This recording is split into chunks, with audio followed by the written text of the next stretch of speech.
it is Thursday night. I just got back actually from Chrissy Mayer's comedy show, which was really fun, but came back to get the news that Billy from the Game Chasers passed away.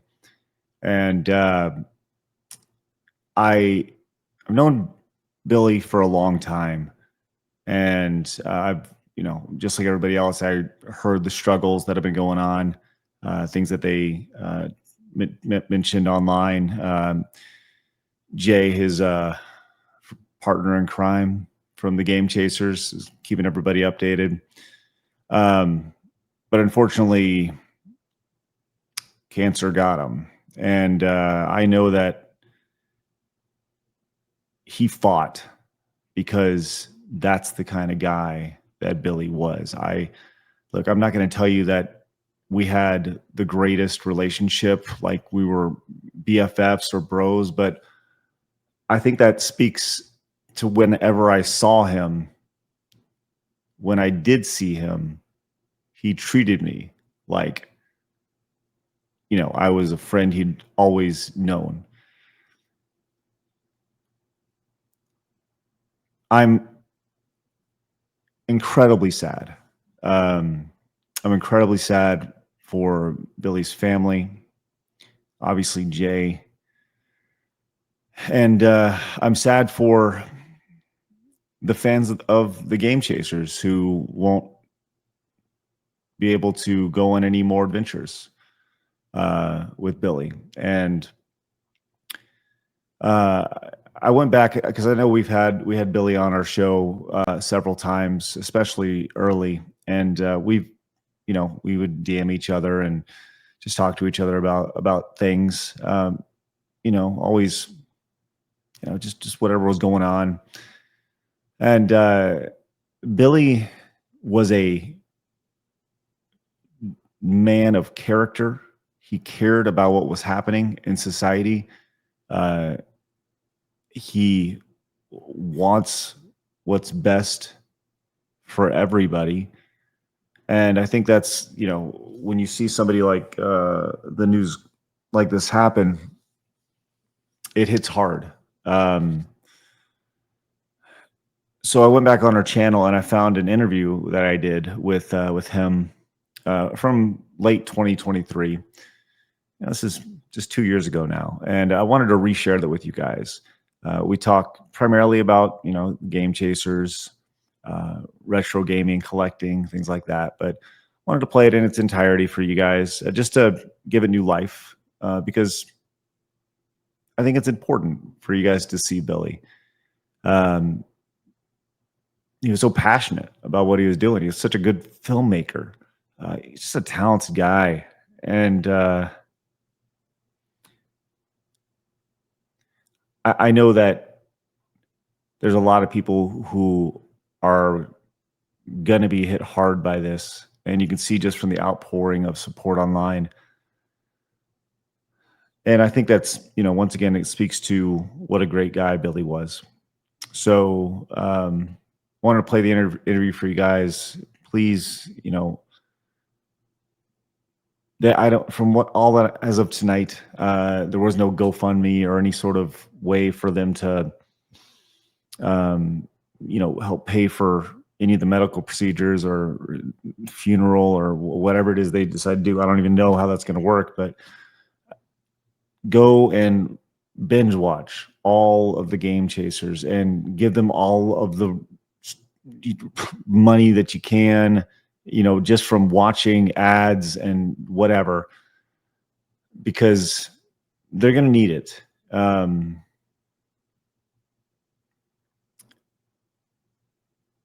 Billy was great. Billy's going to be missed. And I'm just really sad.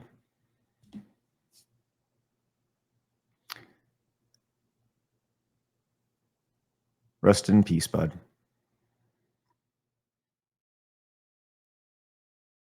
So with that said, let's introduce our friend today, our one-on-one interview. Let's find out if he's excited for Super Mario Wonder.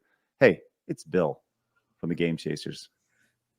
Hey, how you doing, Craig? I'm good, buddy. Good. Are you excited for Super Mario Wonder?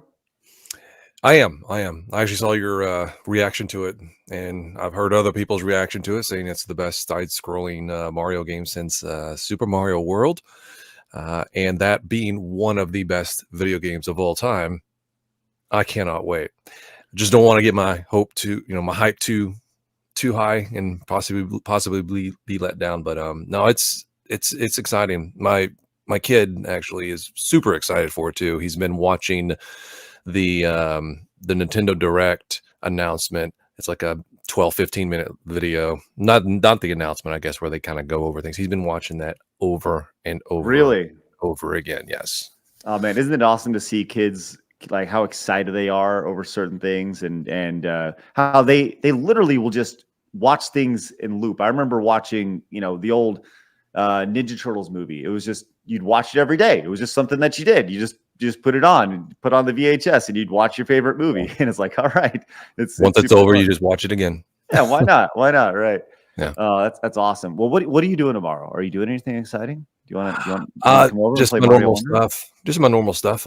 Working, and then I usually play softball on Fridays. But yeah, no, I'll pick it up. I'll pick it up because I have a feeling Saturday I'm gonna surprise my boy because he doesn't. He know it comes out. It comes out sometime this month. And he's 5. But I don't think he knows what day. So I think I might just have it laying on the table or something Saturday morning when he wakes up. Some sweet daddy stuff right there, man. Let's go. And you'll be like, what? Oh my God. And freak out. It's going to be great. Mhm. That's awesome. All right. Well, look, I would love to play Mario. If you're not doing anything tomorrow, if you want to come over to my house and play some Mario, we'll be some grown ass men. You want to play some Mario tomorrow? It'd be fun. But anyways, the offer's there. Well, I appreciate the offer. We'll see what happens. No, we won't. Let's be real. You're not coming over. That's right. If I end up in Denton area, right? All right. So let's talk about the Game Chasers. All right. Sure. Let's start here. Let's talk about the origins of this here. And this is a show that's been going on for a long time.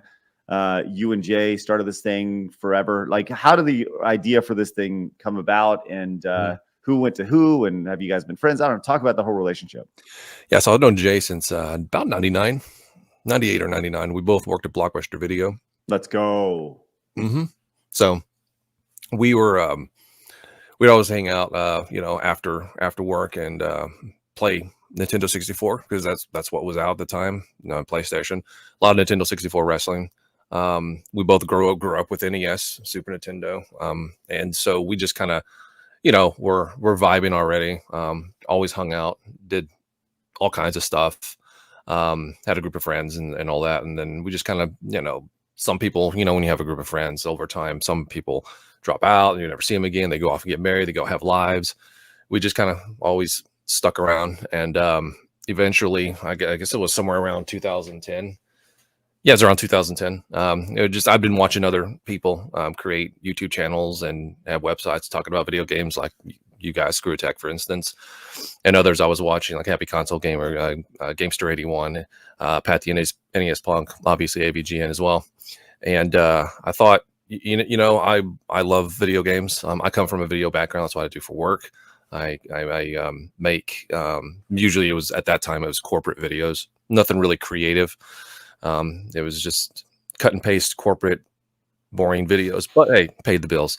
So I thought, it'd be cool to be able to have a creative outlet, do things that, I want to do with video and tackle subject matter that I find interesting. So we started the YouTube channel and just kind of throwing out some videos, didn't really know what to do. And then one day we're watching American Pickers on television. I'm like, hey, we should do that, but with video games, because we always liked watching American Pickers. It's just an interesting show. We never actually gone out and done anything like that, like looking for old signs and oil cans and old motorcycles and things like that. But it's just one of those interesting shows to watch. And but every time they would show something on screen and not be interested, we'd maybe like see it in the background. Oh, that's an old GI Joe toy, or that's an old NES, which happened a couple times. And I'm like, dude, they're not picking that stuff up. We should go do that. And so we started it and we went out and for some reason people enjoyed watching it. A niche market, but there was people that enjoyed watching it, and it just kind of grew from there. It's been a long time. So you guys just was it on a whim? Do you guys just go out with a camera and just kind of go shoot, or what was the was there any Well, production behind it? Because yeah, you're a there was film guy. yeah, there was a direct production about it. I knew beforehand. I was like, okay, here's what the structure is going to be. We're just gonna format it in that same sort of like American Picker style format, just because I wanted it a little bit more streamlined than just like a vlog video. Hmm. And so I went and created an intro and shot the intro and did the graphics and all that stuff. Come up with the logo, drew out the logo, created that, and then I really wanted it kind of like to stand out because you got obviously these days, this day and age, there's large production houses and companies and individuals and things that are doing highly produced things on YouTube now. That's just commonplace. Back then, not as much. And so when you had a show like that was a little more refined, it did actually stand out a little bit more. And I think that is one of the reasons why it took off, was because a lot of people, I remember some of the comments back in the day, some of the people really thought it was an actual television show that was just uploaded to YouTube. Hmm. And nowadays looking back at it, it's like, okay, that's kind of ridiculous. But back then it was just YouTube was just completely different landscape.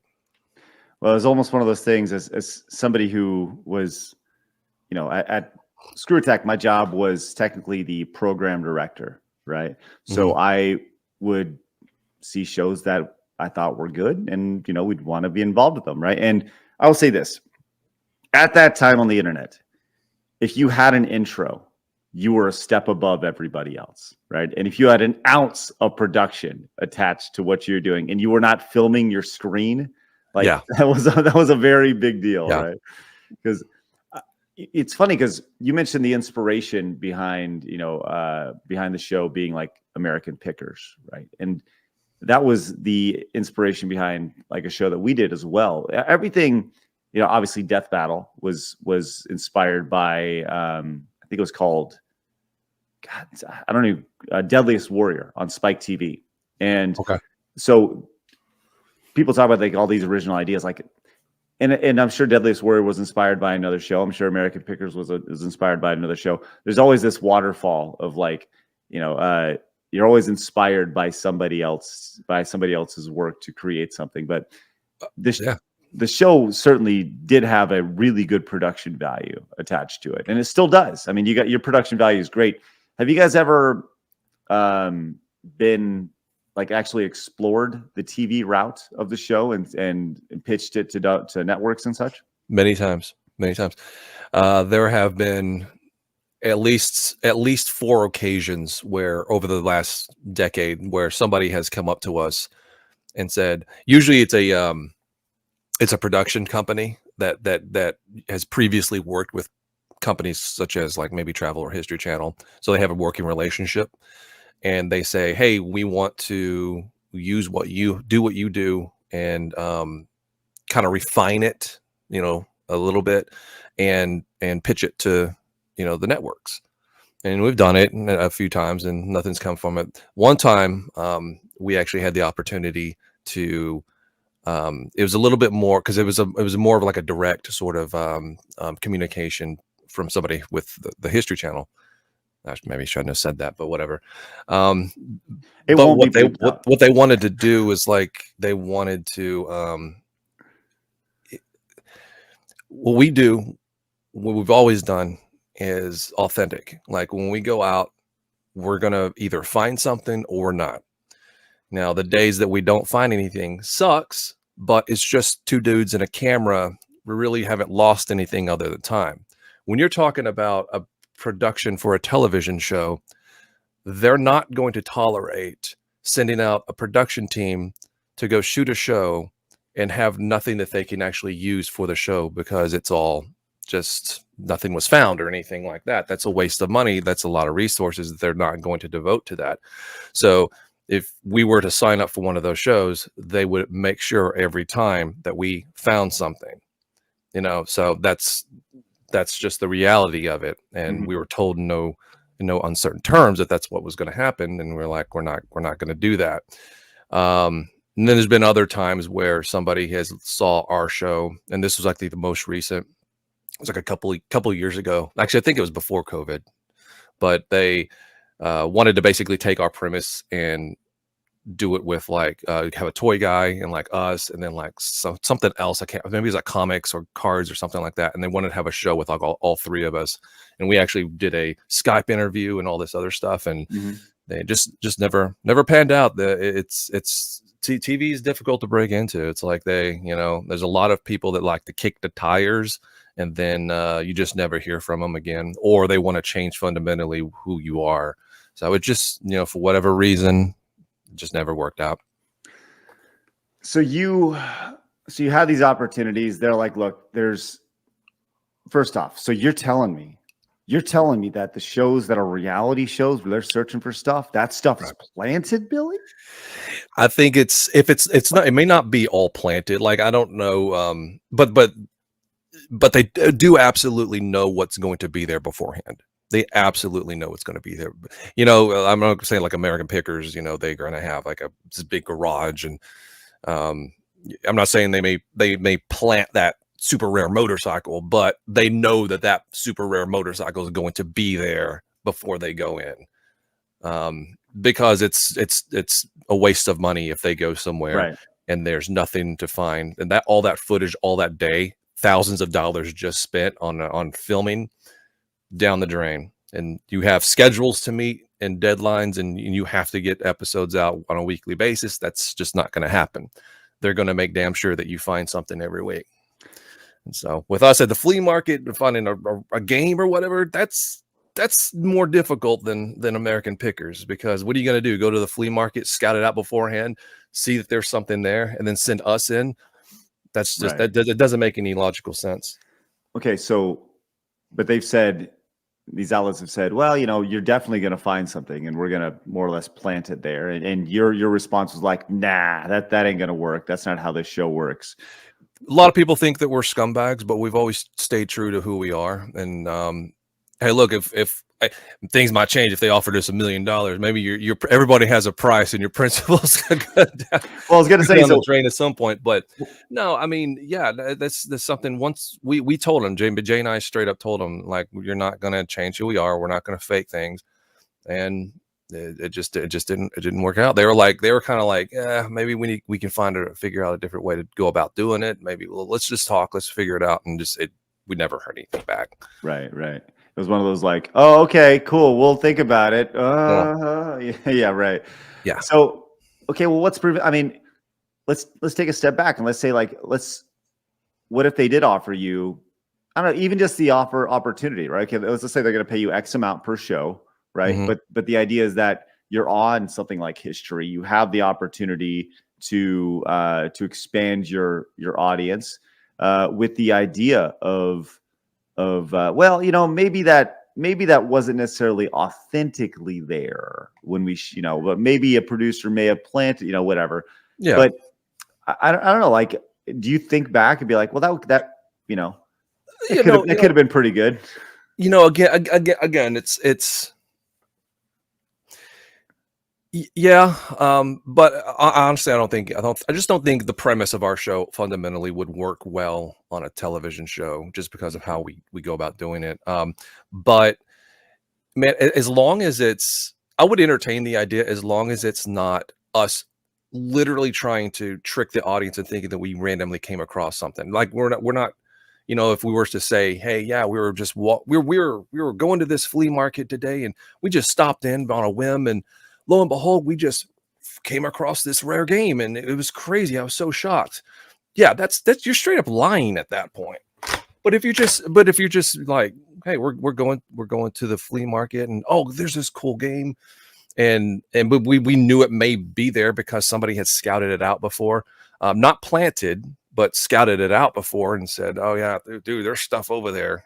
You might want to go film. Yeah, that's a different story. But I just hate fake shit. I mean, I do. I can't stand it. It just feels icky, But it's just how, I guess it's just the way you approach it. That's just the way you approach it. Fundamentally, you just don't want to lie to the audience, and if it required us to lie to the audience, it wouldn't do it. It's awesome. And I do agree. I dramatically. I think You know, one of the most fascinating things about it is you go in and you deal with people who have had a lot of these games, a lot of this stuff for a long time, and they're just kind of like looking to offload it and looking to make a buck. Some people Mhm. know what they have, some people don't. Yeah. You know, you said I was watching a video where you were talking about this one guy was he's like, come back in a couple weeks and I'll have a bunch of stuff for you. And you're like, it never works out. It never works out that way. This is just Never. how it never is. Talk about you know, dealing with some of these people that you deal with and kind of the some of the crazy stories attached. Have you dealt with anybody who's been truly unhinged? Are these guys just trying to make a buck? Do they know what they have? Or like, give me kind of a rundown of all that. Well, over a decade, you basically you run into every sort of person you could possibly imagine. Yeah, most of them are just looking at a buck, looking for a buck. Others are, yeah, I know what I have. Some people want over eBay prices at the flea market. Some people are just looking to get rid of the stuff because it's taking up space and they just want some quick money. I can't really think of many unhinged things other than one thing that happened early on. Um, as for it not working out, because people are like, hey, here's my information, or hey, I'll bring back stuff.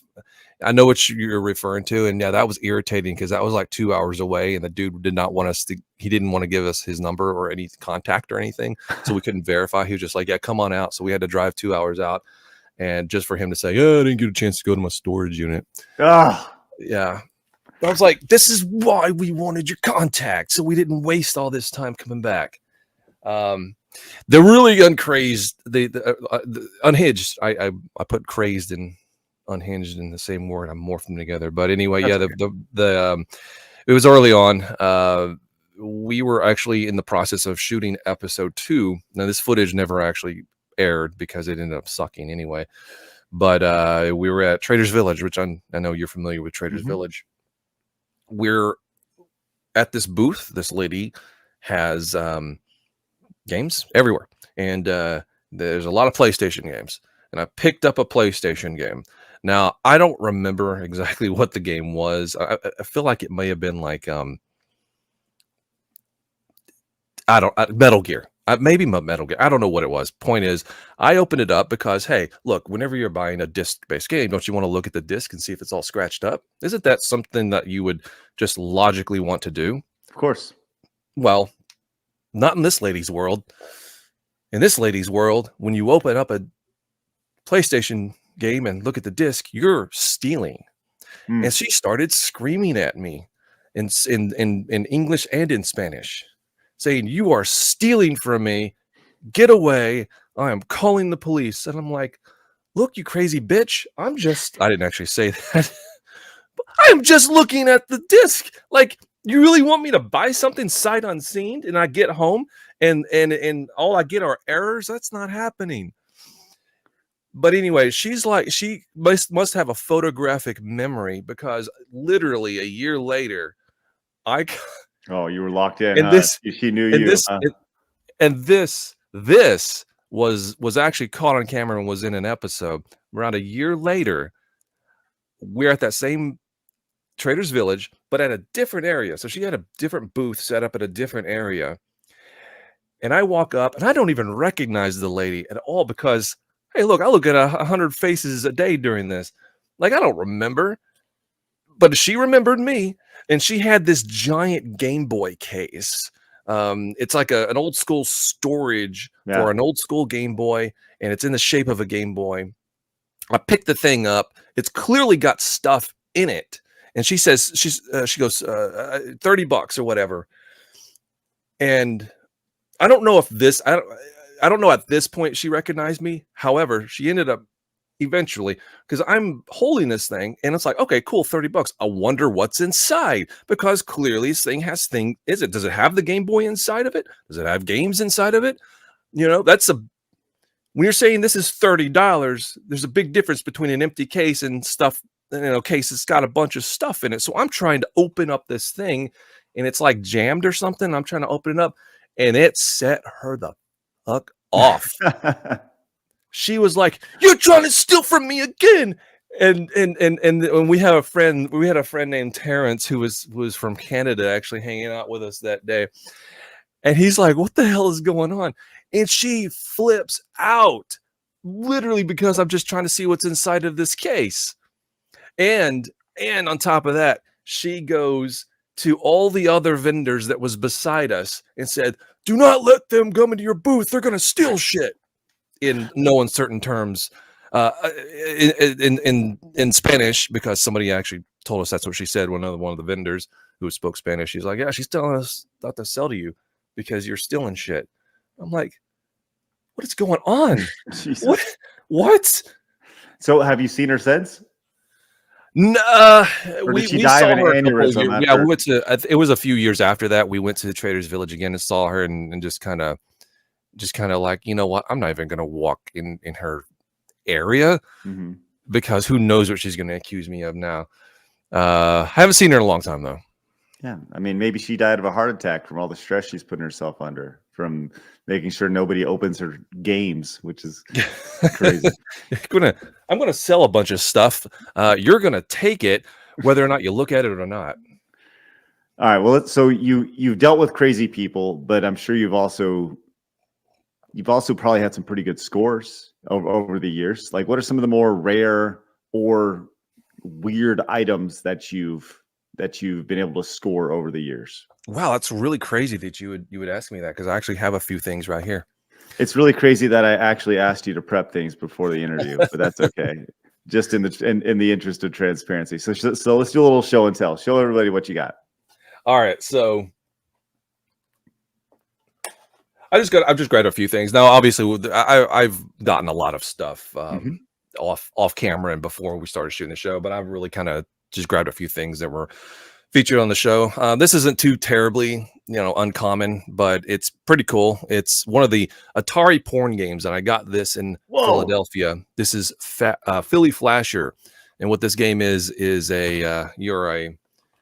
um, you're a dude trying to catch booby milk from a witch on top of a building. Yeah. Wait, it's called Philly Flasher. Philly Can you Flasher. show it one more time. Philly. Okay, can you? Is there a reason why you can't show the bot? Okay, I was gonna say if you Yeah. can't. Oh, no. I Okay. think this is what the game is. I don't know. I haven't played it because I'm not a pervert. Oh, But okay. Nice. Okay. All right. All I right. should have just Nice. played it last night. It was And completely unrelated. wait, what is it on? What? It's I haven't. Atari 2600. Wow. Yeah. Uh, Okay. so yeah, I never knew these existed as a kid. Like I was shielded from this kind of stuff as a kid. The only reason I actually knew about it was from AVGN's episode when he did Okay. the games on the porn games. But this was pretty cool. So this is a factory sealed F-Zero, but it's Ooh. not the fact that it's well, I guess it kind of one of the cool things is that it's factory sealed. But this was actually found in a box of factory sealed. There was a factory sealed box of factory sealed boxed F-Zeros. Wow. So it was basically the shipping container that went to all the stores so they could, put them up on the shelves, which was pretty cool. Yeah.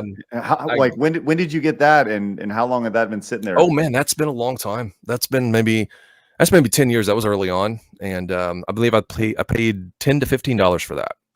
Wow. So, but there was a guy, and yeah, he had several of these shipping boxes and was just opening it up and then taking them out. Our friend Rue from 16-Bit Gems actually was there at the time as well.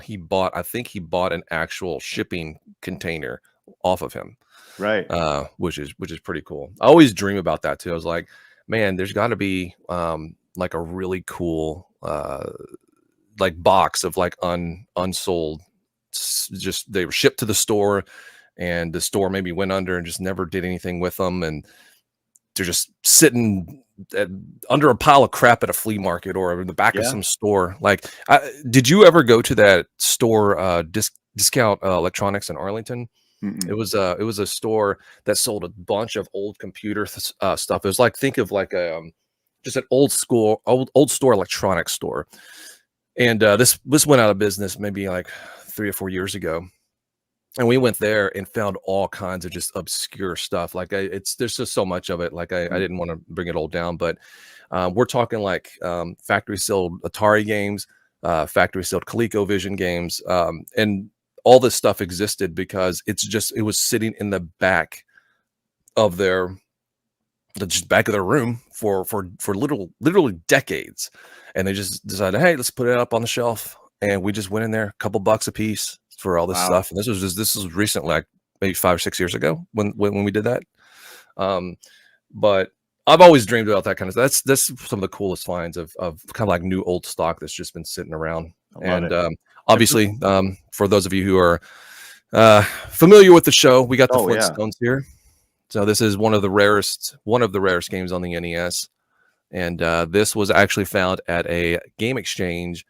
There's 2 Flintstone games on the NES. This one, which is basically Flintstones 2, the rare one that was the running theory is that this was a Blockbuster exclusive, and that's why it's rare. Now, I don't think anybody's actually confirmed that, but it makes sense because it's a very low number of them made.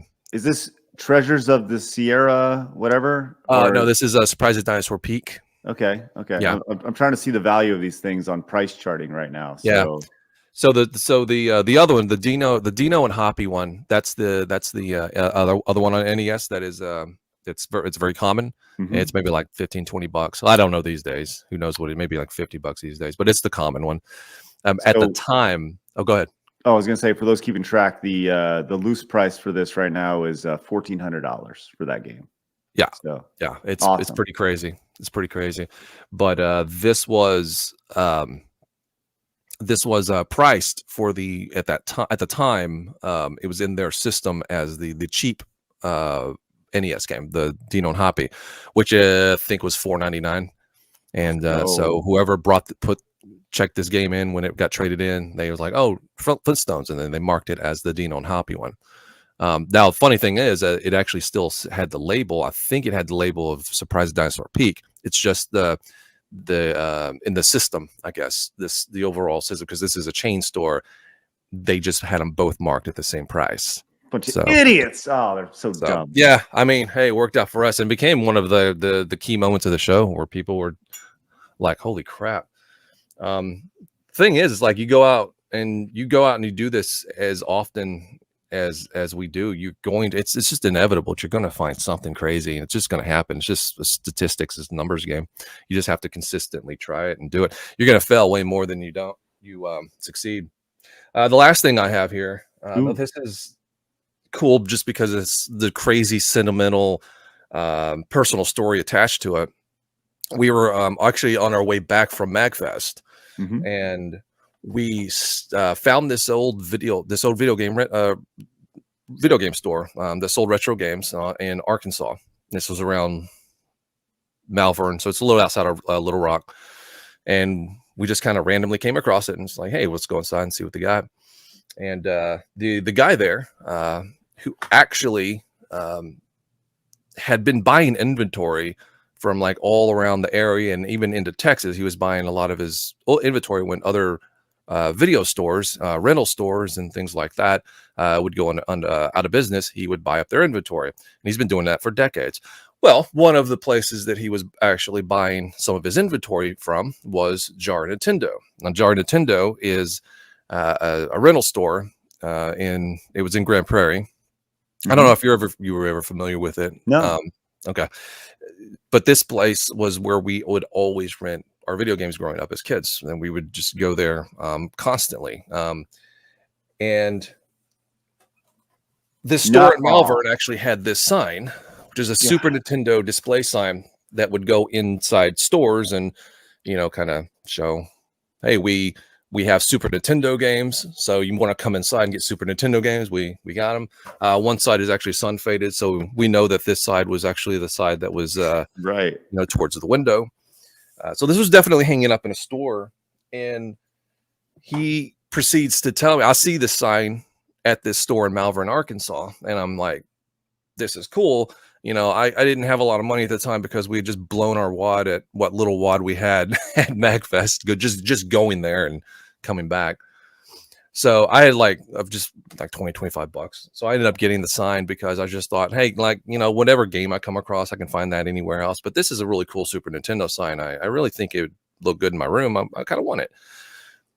not knowing at the time that he actually had gotten that sign from Jar Nintendo. He was like, this actually came. He believes it came from the Jar Nintendo when he was buying all that inventory up several years back. Mm-hmm. So it's pretty crazy that I ran across a sign in a store 5 hours away that I probably passed many times renting video games as a kid. That's amazing. Yeah, the sentimental attachment to that is just the coolest, and I love it, man. I love it. Would you ever sell that, or is that something that you are like, nah, it's mine forever? Nah, I'm not. I have no reason to sell it. If I mean, the thing is, it's like a sign like that. What's it worth? Like $50, $100 tops. Mm-hmm. That the sign's worth more than that to me. Right. That's great. Good for you, man. That's awesome. I love it. So we've talked about these people that you've dealt with on like a, when you go out and you do collecting. Do you ever feel like you're dealing with like hoarders or people like who are hoarding their stuff and now, or have you ever ran into any hoarders along the way and that they're being forced to depart with their collection or their stuff? No, I don't think we've ever run across anybody like that. Usually, if we go to somebody's place, or anywhere really where people are wanting to sell, it's usually that, hey, we're wanting to sell. The only thing that we came close to something like that is a few years back. My cousin Chris had actually run into a guy at a video game store, and this guy was saying, "Yeah, I'm thinking about selling all my stuff. You guys want to come by and take a look? I might sell some stuff to you guys because I'm thinking about getting out of it all." And so he's like, "Okay, cool, yeah, we'll go. You mind if we?" I don't even think he knew us. He didn't know us, and we know we had a show. But my cousin Chris ended up telling him that, and so we went up there with cameras and went to his house, and he was like, "Yeah, come on in. I'm gonna get rid of some stuff. Literally everything that we pick up and say, hey, we're interested in." He's like, "No, I don't think I want to sell that. Right. No, I don't think I want to sell that." So it was clear that this guy definitely once he was under the pressure of like, hey, I'm to that point where I might actually have to part with this stuff. He couldn't part with it. It was just, he just couldn't do it. You could just tell, you could see the struggle in his eyes. It's like, I know I need to get rid of it, but nah, I'm not going to do it. And we ended up walking out of there with nothing, literally nothing. Do you think it happens? I get it. He just mentally couldn't get past the idea of letting go of these things that are just kind of collecting dust in his house. Yeah. So what's the negotiation look like? Do you have any like negotiation tips for people? Because you go to a yard sale, go to a flea market, go to any sort of place like that, and like the price on it is always a suggestion. That's the way I look at it. So yeah, never be afraid to. I think that my biggest advice is, some people might not feel right about asking for less. All right, this isn't a retail store. Now, retail stores are obviously different, but you're going to a garage sale or a flea market, don't ever be afraid to say, will you do this amount of money? Like, if you're not comfortable paying what they're asking, you may be the first person all day that's asked for that, and they're just trying to make some money, and they just throw out a dollar amount off the top of their head. Maybe they looked it up, maybe they know what it's worth, but maybe they just threw out a dollar out of the top, amount of money out of the top of their head. That happens all the time. And they're just like, hey, you know what? Maybe this sucker will do $20. When you come at them with $10, they're either going to say yes or no. So no, it's not, they're not going to punch you in the face. It's never happened to us anyway. So just ask, and if they get offended by it, who cares? You're never going to see them again. All right. No, you don't want to insult somebody. If they're asking $20, you don't want to ask $1 unless it literally is worth $1, which we've actually I've done that before where, in fact, this happened last weekend when we were shooting. Somebody was asking $30 for something. And I'm like, okay, I really actually want that. It's RoboCop versus Terminator. I was like, I really want that. And this guy was a little surly. Like he knew his business in his head. And this was at a flea market. Mm-hmm. In his head, he knew he was right about everything. And so this RoboCop versus Terminator, he's asking $30 for it. And I'm like, well, it's not a $30 game. And I literally show him sold listings on eBay. I wasn't trying to screw him out of cash. I wasn't trying to, lowball him. I made him a fair offer with what it was literally being sold for. I think it was like it was being sold for $17. I was like, I offered like 12. I'm like, because eBay fees, you don't have to ship it. It's not like I offered him $1 or $2. I offered him a very fair amount for what it was literally selling for, and he was not having any of it. He was like, nah, I'm not going to do it. And he was surly and angry and cantankerous. And I'm like, cool, see you later. I mean, what's going to happen? Like, always ask and try to come to an agreement with somebody. Some people are going to be okay with that. Some people are not. But at the end of the day, if they're offended by it, who cares? You're never going to run into these people again. Just be fair with people. And if you're comfortable with an amount, then don't overspend it. Do you start low? Do you like if let's say it's listed for 20, you want it for 10. Do you start at 5 and then you negotiate to 10, or do you start right at your number? Absolutely. Sometimes like we start low, low end where it's reasonable, and sometimes they just immediately say, yeah, whatever, take it. And I was like, okay, cool. I went down to 10 expecting you would say 15, but you just took the 10. So that happens a lot too. But yeah, if somebody asks for something for $20 and you're like, maybe you're comfortable with 15, maybe you say 12 or something, maybe you say 10. It's really all about reading the room and reading the person, right?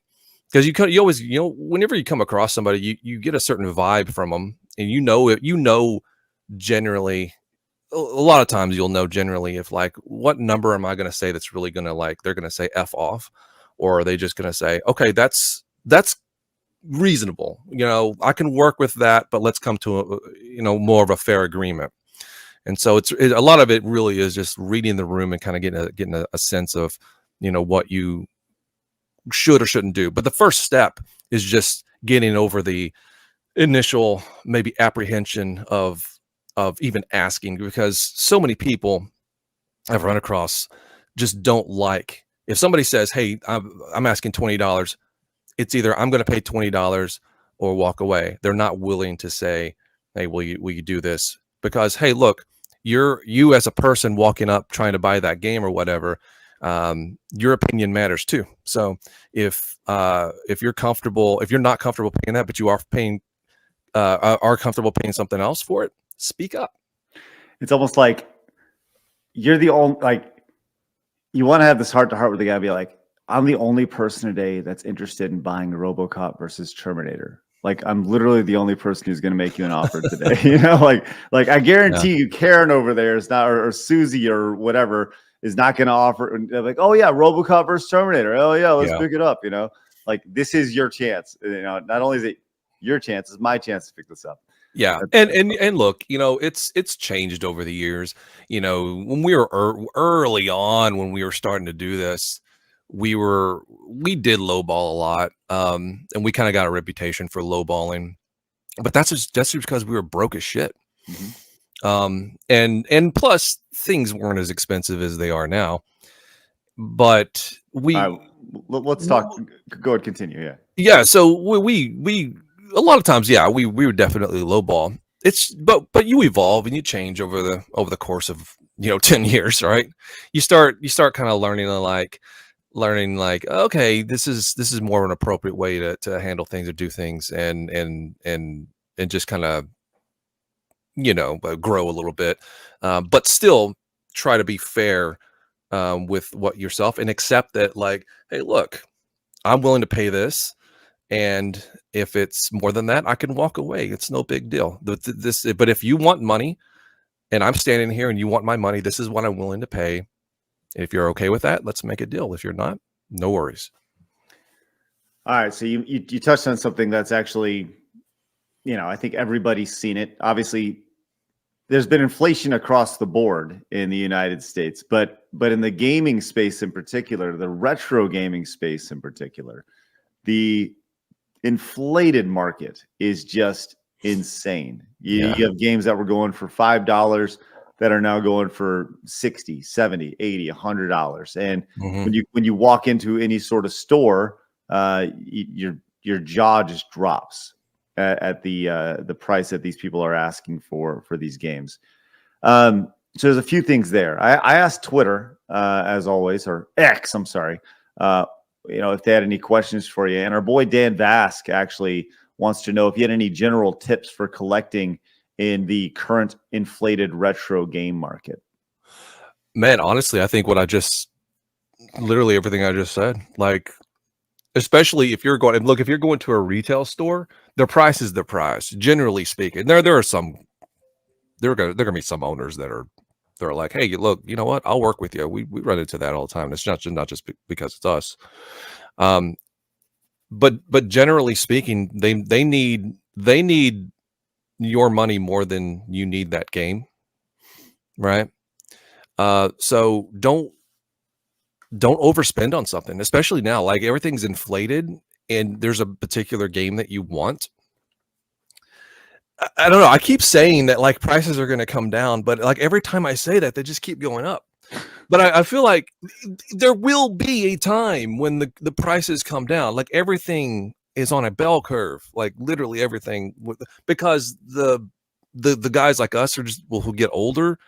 The newer generations are going to care less and less about this stuff. So if there's a game that you really want for your collection, and maybe just hold off a little bit and see if prices come down, or emulate it. Like, I have no issue with emulation. I'm not one of these snobby collectors that's like, hey, it's either physical or nothing. Now, I prefer physical. That's why I have a game room. That's why I have all these Super Nintendo NES games and things. I like the physical carts and be able to play them on a CRT, just like I did growing up. I prefer that. But if I'm not going to, pay a couple $100 for a game, when I can just emulate it, like, it's kind of, I don't know, if you do what you want with your money, right? But I just personally wouldn't throw that much down on any game these days. So I would say just maybe just hold off. And look, also, like I said, repetition. Like, if you're not finding anything at the flea, maybe you would find some decent deals at the flea market. You just got to keep going. Find your local flea market. Keep going to garage sales. Believe it or not, there's still people out there that have old retro games in their closet, and they've just literally been, even in 2023, or their attic or their basement. I don't mention basements usually because we don't have them here in Texas, so I don't have a frame of reference. But all that stuff still exists out there, and they're still being put out in garage sales even in 2023. So look, go to garage sales, go to all these places, go every weekend, and eventually you're gonna find some stuff. So it's just, but it's hard. It's right. It's hard. Like, it's hard to shoot the show sometimes whenever you used to be able to go on a weekend and pay like, $20-$30 and find a bunch of games. Now you're tripling that or quadrupling that. Well, that brings up the next question, because Com came in with the donation, says, was always curious while watching your videos, what was your general budget for video games when going hunting? We don't generally just have a budget. We don't walk around with hundreds in our pockets. We generally will just pull out maybe like $100 and try to find what we can find, throughout the day. And if we run across, and usually that'll get us through, because these days we're finding like, oh, there's a single game here, there's a couple of games here, and usually that gets us through. In a few occasions where it's like, oh man, we just ran across like this amazing lot of stuff, but the guy wants $200 for it. Yeah, we just run to the ATM and grab some more money if we have to do that. If it's an opportunity or a deal that's too good to pass up. But we don't go out looking to spend hundreds of dollars, when we're filming. It's especially these days, because man, that's only going to get you a few things. But come back with a game, yeah, right, man, that's awesome. So you mentioned something though that I think it's definitely worth discussing with games being moved to digital, right? This has been you see Best Buy and Walmart saying they're going to move away from selling physical games. Yeah. I want to talk about game preservation. And I would love to hear your thoughts on game preservation, how important it is, because it just seems like there's thousands, uh, tens of thousands of games that are going to be lost to time because we never had physical copies of them. They Yeah. never were dumped online. I would just love to hear your thoughts on game preservation. Uh, that's another good reason for emulation, right? Look, I'm whenever there is that point where all the original people that worked on the game no longer can make any money from it.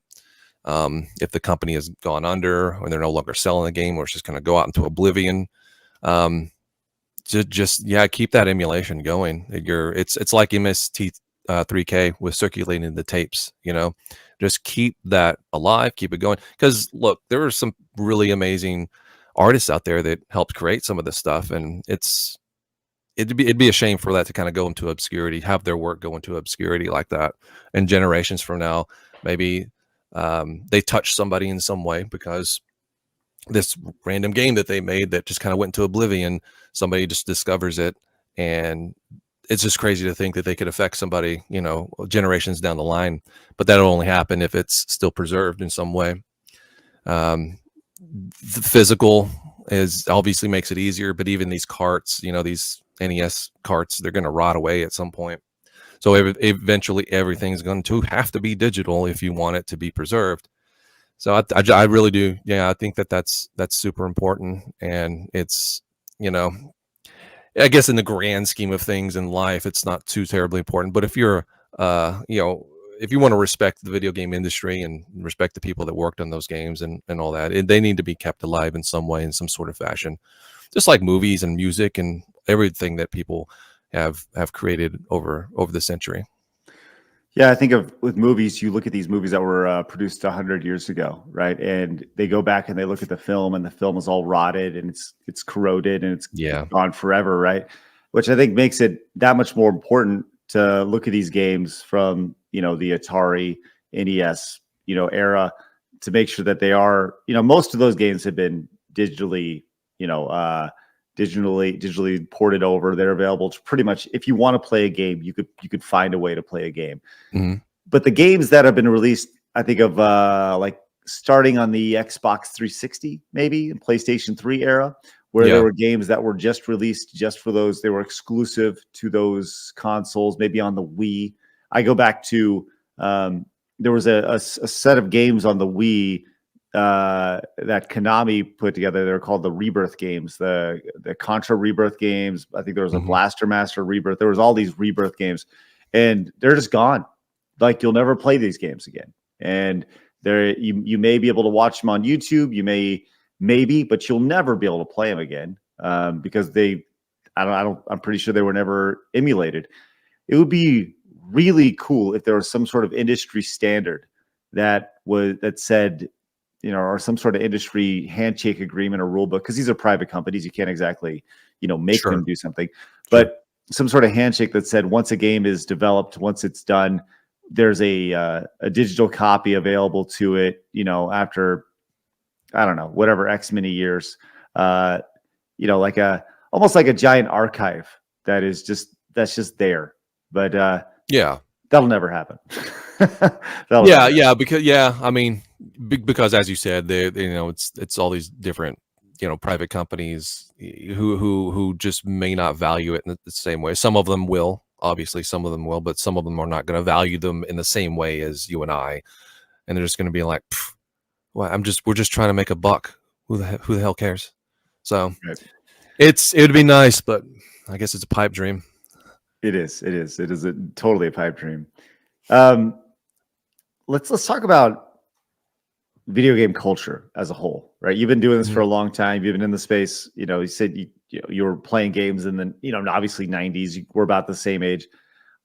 I think there's been a noticeable shift in video game culture in the last decade, where I don't know. First off, have you noticed that? Yeah, but I've noticed just in culture in general, and it just kind of spills off into games where it's just like overall. Do you think that it starts in culture and spills into games, or games and then spills into culture? I think it's overall spills and just culture change that spills over into games, because I think it spills over into everything. Just with the ebbs and flows of society, and I think yeah, you just kind of I'm not sure if everybody who starts to age kind of feels that same way, where you start to kind of feel like a fish out of water, but you definitely notice it over time, where it's like that thing that I could say I can't say anymore because somebody's going to try to take everything from me. So Right. The cancelization of video. I definitely feel like there was and yeah, this does sound very old man, where you go like, back in my day, you could say what you want and you could tell people how you really felt about them, and yeah, you could do it without any sort of fear of repercussion, because you were talking, like people talk. And I still feel like there's that it's definitely, people want to, but it's fear. People are scared now. yeah, They're scared of what can be taken away from them, or whatever it may be. Do you feel, as you know, you still do appearances at yeah. gaming events and stuff? Have you been able to feel that shift over the years? Not. Are you talking specifically with gaming conventions? Because no, Yeah. like I would say, when you go to a gaming convention, does it? not. Because I've been to one, and that was Retropalooza. I've been to one in the last several years, so I have apprehensions of kind of going back into the gaming convention world, mainly because I've seen the online space change so No, much. no. So okay, at least with us, no. Good. When you're dealing with people one on one, face to face, things are completely different. Hmm. They don't. You're not looking to. You're just sitting there hanging out, chilling, having a good time, enjoying, the space and talking about things that, of interest. You're not looking to pick a fight like you are with somebody online. So no, it's a completely different world when you're in person, as to oppose online. The culture overall online, at least for us. No, I can't speak for anybody else, and I can't speak for some of these bigger channels that have more of a expanded fan base that may come to see it. But for us, look, just come by the booth. Do you like farts? Yes. Do you like video games? Yes. Come hang out. And it's been that way for 10, 12 years. So that fortunately hasn't crept its way into the actual physical personal space for us. I think that's a wonderful tagline. Do you like farts? Do you like video games? Come hang out. Let's go. I like how I put video games second. Yeah, right. Farts number one. So when you go to these events, have you dealt with any like crazy fans, or anybody who's kind of taken that too far? They're meeting you and they really want to hang out for a long time, or they always want to touch you or whatever. Oh, no, not really. Well, I mean, you have people that want to, maybe exchange numbers and hang out. And I'm like, I don't really give my number to anybody. But it's all in them just wanting to hang around, because they watch you a long time, and they want to kind of hang out and just get the most value of being at these conventions, and maybe more than just going to a panel, seeing us run our mouths at a panel, or just hanging out at a booth for like a couple minutes, to get a shirt or something like that. And I completely get it. I actually appreciate that, because it makes me know that people still enjoy us, still care, still want to hang out. And I'm like, it'd be awful if they didn't. That then we know we need to retire. As far as like anything crazy, as in like confrontational, no, it's never happened.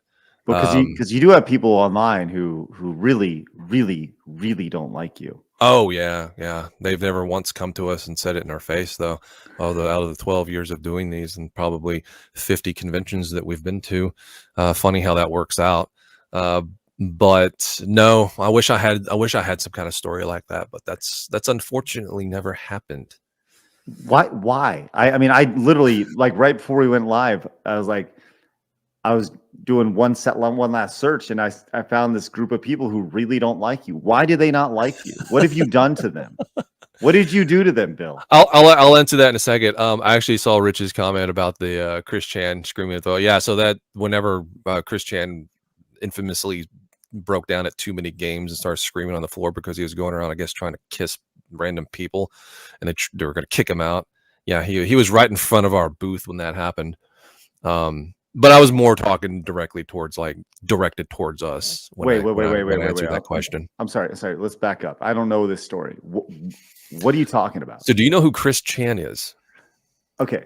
Everyone says I need to interview this dude, right? Oh God, please do. I don't know anything about him. I don't know anything about like at all. I just know that everyone goes, you need to interview Chris Chan. So my recommendation was there's many documentaries on YouTube, and just maybe watch one there's this guy that does like an hour-long documentary on him, has been doing an hour-long documentary on him for like 70, 80 episodes. And Okay. I wouldn't go that in depth because nobody has that kind of time to watch 80 hours worth of Chris Chan material.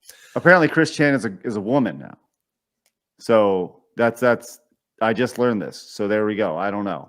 So there's a giant rabbit hole, and that's how much I don't know. That's how much I don't know. Once you jump down in this rabbit hole, there's no return. So yes, I would recommend. This is going to be one hell of an interview.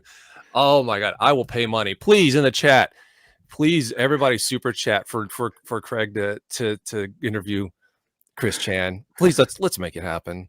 Well, so so what happened? I don't understand. This is at an event. You're at Too Many Games. You said this was up in Philly, right? There's an infamous moment where he was going around. I'm sorry, she at the time. You can just say Chris.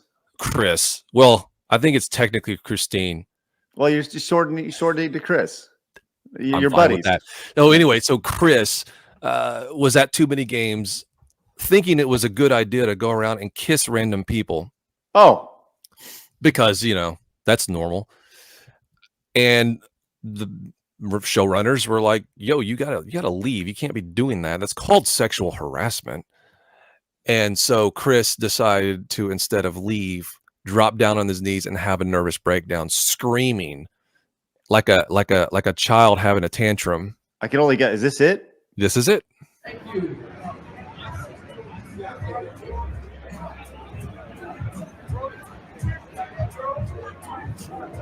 Is this happening? Is this your foot? Is this your foot? No. I think so. Our booth is basically behind the camera, I think, at this point. Okay. But it irritated us because we had people wanting to come by and get shirts, but they can't because of all the commotion. And like, get this idiot out of here so we can actually sell some shirts. Okay. It was irritating. That this lasted for like 30 minutes. I'm like, come on, kick him out. So, jeez. All right. Like, God, look, he's literally got mental problems. He should be institutionalized. And I say that knowing what he has done. So I would recommend watching a little documentary there on him. Seriously, there's something off with his brain. I like that you're most upset that this person broke down in front of your booth and that nobody could buy shirts.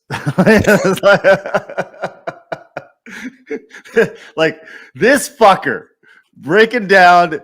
These fine people want to buy shirts. Get the fuck out of here. I'm sorry, but I don't really have any sympathy for somebody who is going around sexually molesting people. Well, I guess not that far, but sexually harassing people and then gets told to leave and then starts throwing a tantrum like a 2-year-old. Like, I'm sorry, but my sympathy meter for that is on extremely hell of low. Like, it's down. All right. I don't really get the hell out of the booth so we can sell our damn shirts because we got to pay for this trip that we just took to Philadelphia on our dime. But it's definitely worth an interview. I don't even remember what we were talking about, by the way. I don't know. This is a bit of a tangent. Yeah, it happens. Look, no, but in all seriousness, he definitely there's something wrong with his brain, and it goes and I'm not talking about the transitioning stuff. That's not it. He's got something fundamentally wrong with him. Like delusions and all this other stuff, and he needs literal help, like actual help from professionals.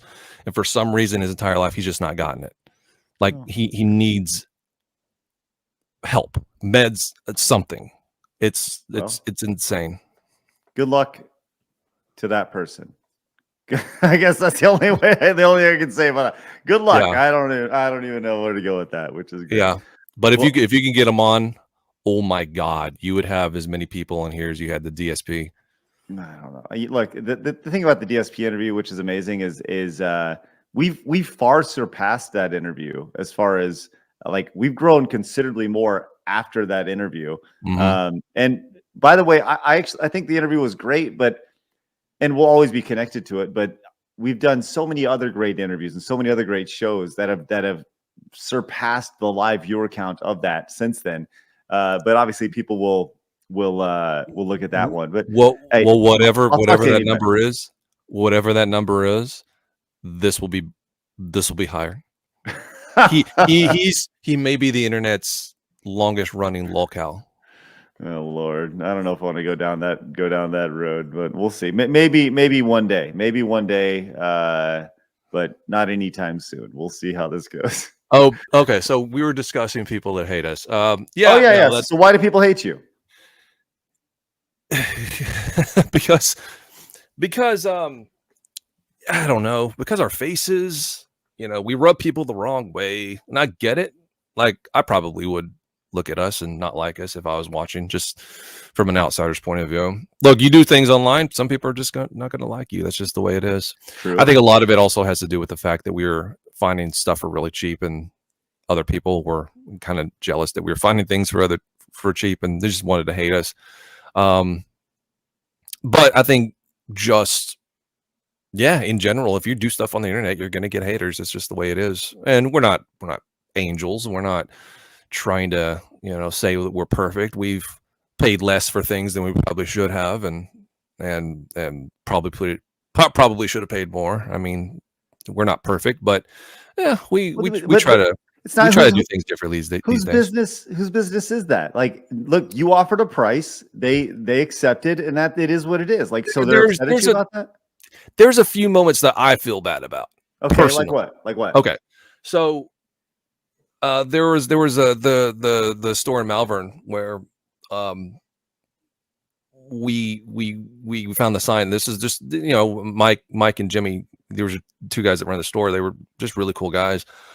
And there was we went there, I think it was the year after that, and there was still early on. I think this was like our second or third season. But there was a game on the shelf, Metal Warriors, on the Super Nintendo. And at the time, I think it was like $100 game. Yeah, I knew it was really uncommon. I didn't know what the actual price of it was. I knew it was really uncommon to rare, but it was actually on the shelf with just the common Super Nintendo games. And I think it was, I don't remember what the price was, $10 maybe, 5, 10, something like that. And I knew that it was going to be worth more than that. But instead of telling them like this is priced wrong or whatever, I just went ahead and bought it. I feel bad about that because those guys were really cool, and hopefully we've made it up to them in other ways since then. I made it a point to, even off camera. But at the time, I was just like, oh, I just got caught up in the euphoria. This is like another Flintstones. I found this really rare game, and it's worth more than what's on the shelf. I'm just going to go ahead and get it. But then it's like, this isn't like a big corporate store. Not that should make a difference, but just because we've been to this store before, the guys are cool. If that had happened now, I would absolutely tell them. I would say, hey, look, this is priced wrong. There's no way I would try to just buy it and then get out. So and these days I would never do anything like that.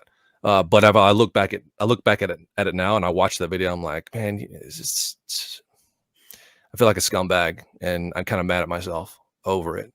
So stuff, just that's probably the main one. Part of me, I understand where you're coming from with that.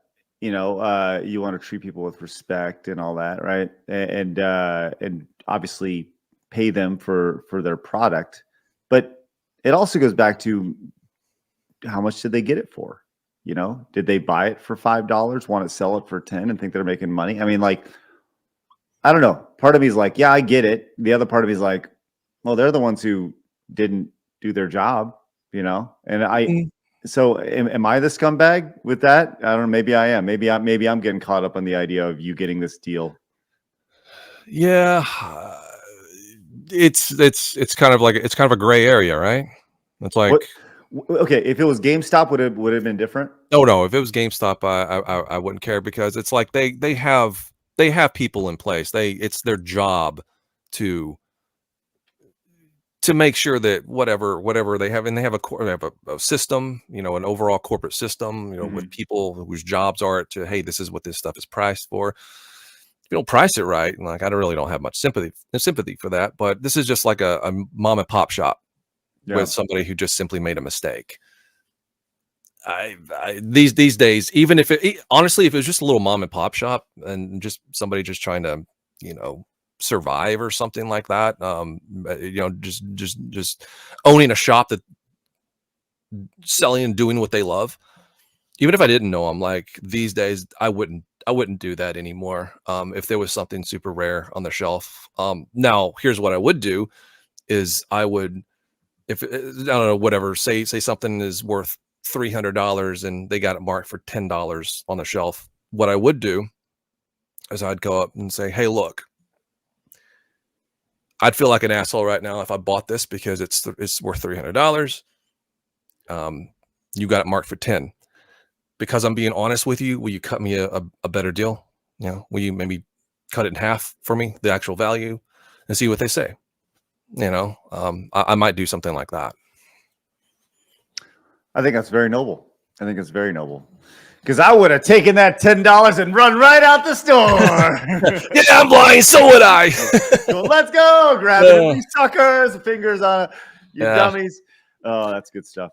But like I said, if it just, you have to kind of, it's like I was saying earlier, you got to read the room. If it's just a mom and pop shop, if you kind of tell, right? Like, these are people just trying to do what they enjoy, and they're scraping by, or they just made a simple mistake. I'm not gonna screw them over and do that. But if it's some jerk off, you know, selling, just trying to get rid of crap at the flea market, maybe it's a little different. I don't know. You got to read the room. But the point is, it's like, I look at those things differently now. I just, because again, there's one thing you got to understand is, you know, when we were first starting this, you know, everybody was a hated reseller, right? When we first started this, everyone was a hated reseller, whether it be a store or whatever we go to. And I say that in quotation marks, you know, I'm being a little facetious with it, but over the years, you kind of understand and kind of get where some people are coming from, and especially like store owners who, again, I say, like, they're just trying to make ends meet, doing what they enjoy doing, and not have to maybe work a corporate job. They can own a video game store. Right. You just kind of see things a little bit differently from a different perspective, and it's like, I don't want to screw over those people, man. So, well, it's very admirable of you. And by the way, Metal Warriors goes for $375 now. Yeah, loose. Yeah, loose. All right. Let's go and hit a few super chats and donations.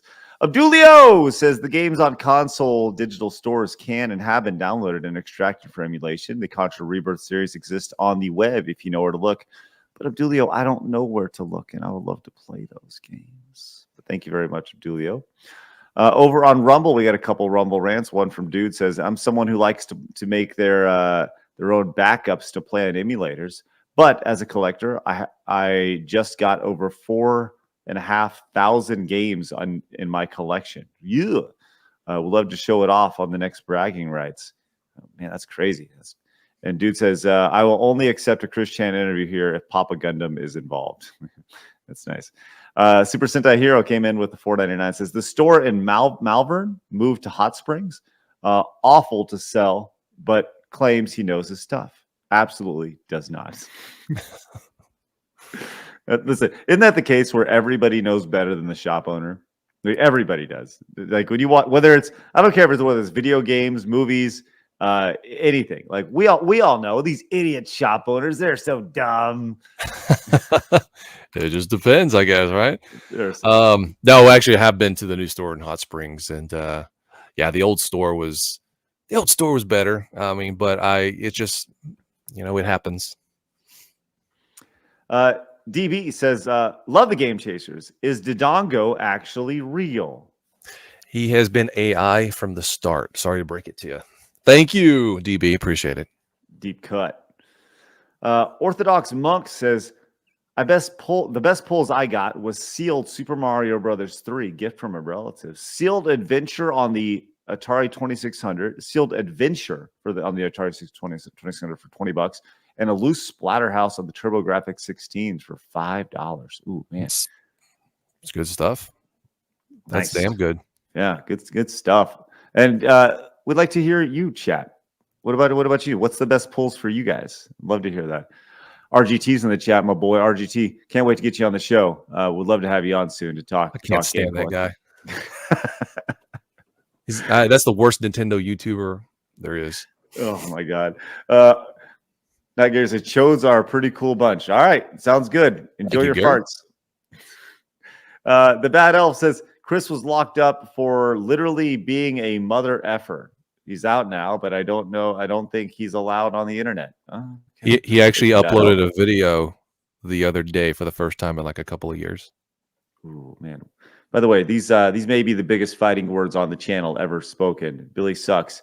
You and Squadron sucks. The Billy sucks, whatever. You take that or leave it. But you and Squadron sucking. I beat that on stream 6 months ago on hard mode while drunk. Wow. It's one of my best accomplishments. That's pretty baller, man. You and Squadron sucking? I don't understand that. He's trolling me. What a dick. Oh man. I remember we did a top 10 or top 20 Super Nintendo games. And I think we actually put like 13 or 17, whatever it was. We put both you and Squadron and Gradius 3 at the same spot because it was our list, and fuck you. That's why. Because the Super Nintendo doesn't have a lot of great shooters like the Genesis does, but you and Squadron is definitely one of them. Oh, brilliant stuff. Addendum came in, says with the $10 Canadian super chat, says Chris has been referenced by Sega in Sonic Boom, the TV show, and is one of the most documented people in history. Chris was the world's first Let's Player, and Brawny interviewing Chris would be huge. Okay. All right. Well, thanks, Addendum. Appreciate that. I'll need to do a little digging on this person and see if they'd be open for a wonderful heart-to-heart. Elite Neo says, if it wasn't for Chris Chan, would I need to get security for this? Is that what we're talking about here? Is this a security thing? Oh my god. Well, I mean, not unless you're going to invite him to your house. No. Oh my god. Elite Neo says if it wasn't for Chris Chan, we wouldn't have that huge repo of locale documentation known as Kiwi Farms. By the way, Craig, that 79-page document Bill speaks of is the workings of a YouTuber, Gino Samuel 2.1. What is he speaking of here? So that was the Chris Chan documentary that I was talking about, where he's literally documented through 79 roughly hour-long episodes, and that's done by Gino Samuel. So that is insane. The thing about it is that Chris Chan, all the things that you could document on him are preserved, because he's been doing this, uploading videos and posts and calls for so long. It's all out there and documented for proof. That's the thing. Wow. It's not just a bunch of hearsay. Well, I'm sure there's some hearsay thrown into it, but it's pretty crazy.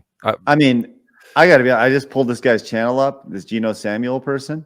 Number one, they have found an amazing cottage industry for themselves. Like going on there and making, essentially documenting this person's life, which is wow. Yeah. Amazing. The only reason I know about it is because Eric was for a while there, he was streaming every episode, doing a reaction, streaming every episode. And so I'd have it in the background as I'm working, just to have background noise. And just, I'm sitting there working and I'm like, what the fuck? Like every 5 minutes, what the fuck? It's, oh my God. That's crazy. It's crazy. Well, we'll see. Maybe we'll get Geno Samuel on. Maybe that's what we'll do. We'll get him on to talk. About that might be kind of good too. Elite Neo says it wasn't for. Oh yeah, there we go. Thank you so much, Elite Neo. Appreciate that. And now you've got me going down the rabbit hole. Congratulations. Goodrich Game says, question: would opening a sealed PS1 game to have it signed by a developer ruin its value or increase it? It's a good question, Goodrich Games. I wouldn't really care about the value. Like, are you having it signed because you value it? Because if you're talking a monetary value, I think that's irrelevant. But that's just my personal opinion. DB Game says another one to plug in. Game Chasers movie better than AVGN. Wow, listen to that. Well, I appreciate it, DB. Thank you. Nice. I try not to compare it to anything else, but I'm glad you liked it. Sal says bought Earthbound loose for $3 over 10 years ago. Wow, congratulations, Sal. That's great. Well, I'll tell you, let's finish actually talking about your movie. You're a big film guy, right? Like, what's that's my Blu-ray collection. All you see behind me. Yeah, so I've always been a huge movie buff, and I've been as big of a movie collector as I have been a game collector. A lot of it is preservation, especially these days where something can just go off streaming and drop a hat or be edited for modern audiences, which happens, and then uploaded to stream. Hey, it's great to have that hard copy back there that's not been touched. Mm-hmm. So I've always been a big time movie collector since I've been collecting games as well, or probably even before that. So somebody came to the idea of us doing a movie, an actual narrative, and I was like, I don't know about that. I don't think people would be interested in that. You kind of let it fall out of consciousness, and then one day I'd hit with an idea, and I was like, okay, that actually would be kind of a cool idea. Mm-hmm. So we went out and did it. What was the total production time on it from beginning to end? So shooting took the better part of a month. Principal photography, and that was 2019 November. And then as with a lot of movies, sometimes you have to go back and do some reshoots or some pickup shots. And during our time where we were supposed to do some reshoots, well, COVID hit. Wonderful. Mm-hmm. So that basically put things on a holding pattern, and just it was kind of like a domino effect after that, to where it's like, well, this thing that we had set up to do, now that has to be pushed back. Now that has to be pushed back, and it just threw a monkey wrench into a lot of stuff. And so the post-production part of it took a better part of a couple of years, because at that point I had to do, I'm a one-man job. I had to do a lot of stuff other than my friend Martin doing the music, which he did an amazing job, by the way, and Joe doing audio mixing, and then Rob, my friend Rob, helping a lot on the just all kinds of miscellaneous stuff, and Yoshi and David doing the heavy graphics, the heavy CGI at the beginning space battle. But the whole post-production part was just a nightmare for various reasons. But on our budget, I just kind of had to do so much of it myself. And so it kind of made it take a little bit longer than I wanted it to. So, okay, I'm sorry. This is gonna drive me freaking crazy. Did you actually put gray tape on an NES box? That is a very old trailer, and that was basically a trailer thrown together because this was like, I needed to show somebody something, and this was like early 2020ish, I think, or Mayish, maybe somewhere around there. I just wanted to throw. The reason that was done was because at that time we didn't really have authorization to do Nintendo stuff. Of course, and we still didn't. Yeah, but we wanted to kind of like show our fix our or save our asses in case. But funny enough, did you actually put tape on the box? Yes. Oh, God. That tape it came right off, Okay. so it's all good. Thank God. But what I ended up doing was actually digitally making an NES box that didn't have Nintendo and the Nintendo logo on it, just like NES, and I digitally replaced that shot that you just saw with a actual digital newer box. So it's all like Nice. in the actual film, it's actually completely different because I had to go in and CGI a new box on it. So that's not actually but that's an older trailer with older shots, and I just kind of threw it together to get somebody like, hey, here's roughly what we're working with here. That's great, man. Well, I mean, seems like the reception to it was really strong. Yeah, I mean, look, we're no Steven Spielberg, but we just wanted to give somebody something, fun to watch, and kind of, look, first time filmmakers, like, you're gonna make mistakes, you're gonna not gonna do the things that you think you want to do, like, maybe your aspirations are a little bigger, then you realize that this money is going away really quicker than you anticipated because this shit's expensive. Yeah. And then you realize, well, I can't do what I want to do there, and I can't do what I want to do there, so I'm going to have to make compromises. So it's like a bunch of, if you're going to be a filmmaker, it's really a test in your patience, because you're going to have to make a lot of compromises. So, but we did the best with what we had to work with, and you're going to make mistakes, but I think overall, I think it turned out fine for what it was. And as if people get something out of it, then hey, mission accomplished. Love that. All right, I think that's probably a great place to wrap right there, man. I love it. I love everything about that your longevity, how long you've been doing this thing. I think you're a great dude. I love that people like love what you're doing. I also love that people hate what you're doing, which is amazing. And Yeah. I think it's great. Well, do you have anything you want to close with? Any message to your lovers and your haters? Man. So everyone who loves us, I appreciate it. And thank you very much. And thank you for your continued support. And man, I don't know if I would have thought we would still be doing this. God, what year is it? 2023? Almost 13 years at this point. It's pretty crazy to me. So I just want to say thank you for sticking around for that long.